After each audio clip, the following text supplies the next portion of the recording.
everybody doing tonight? All right. It was 2010, a few weeks before 8th grade graduation. I was with my friend Jacob's car with his mom, Elisa. We were having a conversation about entering the big bad high school world and the activities we'd be doing. Elisa said something along the lines like, "Aren't you boys excited to play football together next year? It'll be so cool, you guys can be the kings of the school." But you see, I already committed myself to what seemed to be the less than glorious world of aquatics. And I had to break it to Elisa that I would not be joining Jacob on the field next year. "You mean you're going to wear those tiny little bikini bottoms every day?" she said. As a mere 8th grader, with my self-esteem far from being at a healthy level, Elisa's comments made me grow weary of my plans to join the water polo team in the fall and the swim team in the spring. Could it be true that football players ran the school? Would all my high school peers laugh at the sight of me in a tiny Speedo? Why would I not join the rest of my friends on the football team? For a brief time, these questions conquered my soul. But as soon as I took time to think about what was the best for me, my obvious path shined through. When fall of that year came around, I found myself shaking hands with a man named Bob Castell, head coach of the boys' water polo team.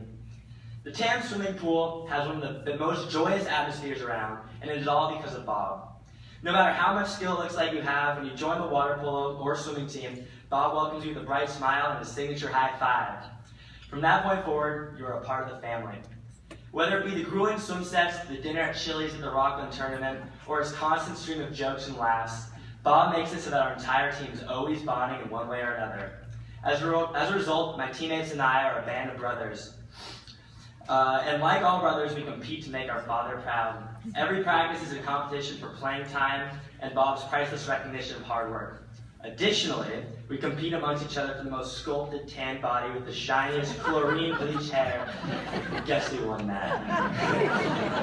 This is a competition that Bob doesn't exactly irk on. He's a little freaked out by our vocal admiration or admonishment of each other, and usually pitches in saying something like, "You guys all need to hit the gym. Maybe that way we wouldn't lose to Drake and Redwood."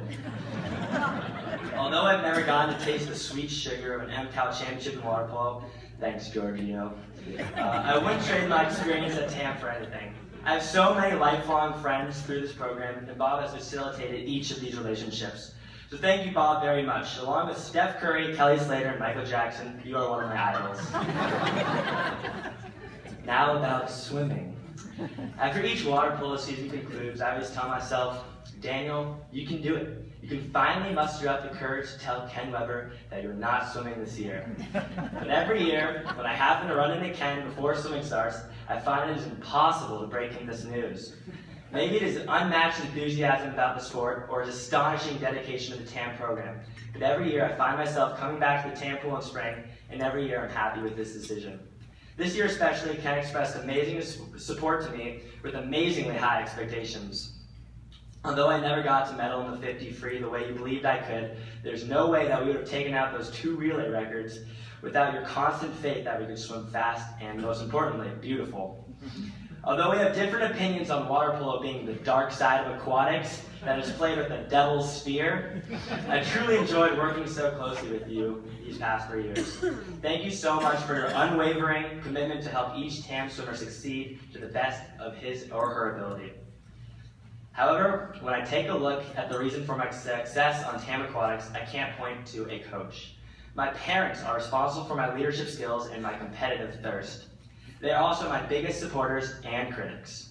There was a period during sophomore year water polo, my first year on varsity, where I wasn't scoring any goals.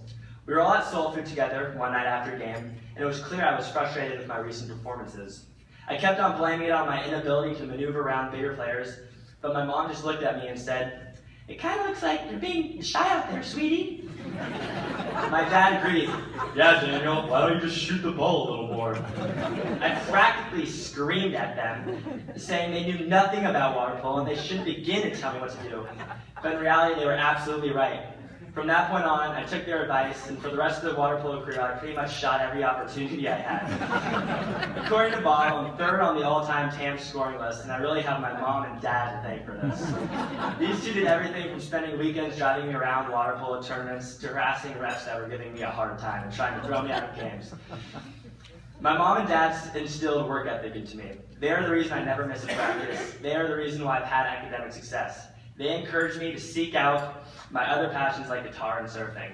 They are the reason why I'm standing in front of you today, and they are the reason why I'm trying my best to win that $1,000 scholarship.